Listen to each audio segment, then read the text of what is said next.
I don't know if this is breaking news, but pretty important. When the elites bank of the elite, or the pyramid kind of part of the whole New World Order structure, people start resigning, i.e. the IMF, World Bank kind of thing. Senior Economist Peter Doyle resigns from IMF, International Monetary Fund.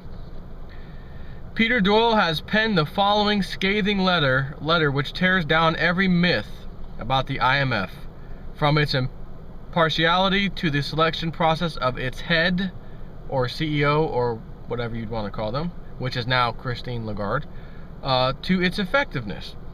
The letter also contains the following gem. After 20 years of service, I am ashamed to have had any association with the fund at all. That's heavy duty for someone who's been working somewhere for 20 years, and you know he's been getting paid quite well for 20 years and still has the nerve to write this letter. No. So he says that pretty much says it all. This is a scandal in the making, and one which may shake to the core the credibility of the IMF in the context of international organization. Now, if this guy is resigning, again, when you see guys at the top jumping ship, you know there's a problem. Over the last year, there's been quite a few bankers resigning and retiring a little early, etc. Matter of fact, quite a bit, several hundred over the last year. But these weren't actually real high-level guys, you know, like the kind we know we're talking about. Now this guy, senior economist for the IMF, it's a little higher than normal. So when people like this start resigning, I wonder what's right around the corner for our economy and banking system.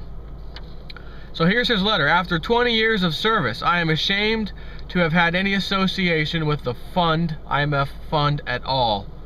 This is not solely because of the incompetence that was partly chronicled by the OIA report into the global crisis and the TSR report on surveillance ahead of the euro area crisis.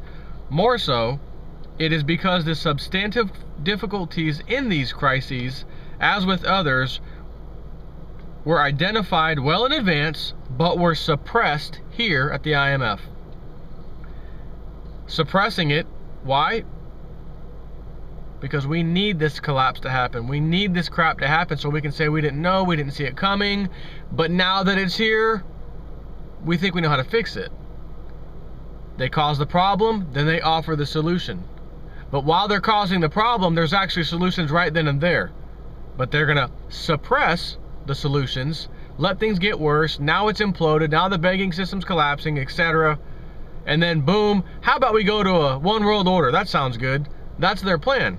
However, as I've been saying, man, in this 2012 data about the end of all cycles, man, I don't think these people are going to have control. You know, they're going to have it for a while, but I'm seeing cracks, I'm seeing breaks here with stuff like this. This is not expected by me, you know.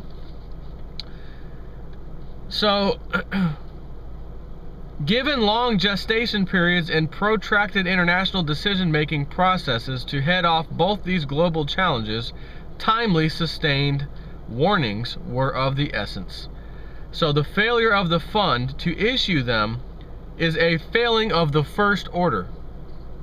Even if such warnings may not have been heeded, the consequences include suffering and risk of worse to come for many, including Greece, that the second global reserve currency is on the brink, i.e. the euro, is on the brink, and that the fund, IMF fund, for the past 2 years has been playing catch-up and reactive roles, not proactive, reactive roles, in the last-ditch efforts to save it.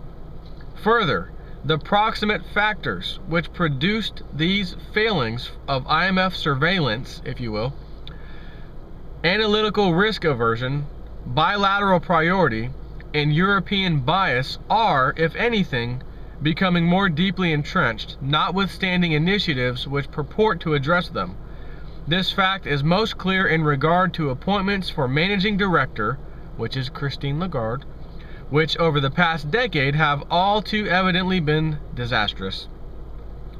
Even the current incumbent is tainted, as neither her gender, integrity, or elan can make up for the fundamental illegitimacy of the selection process.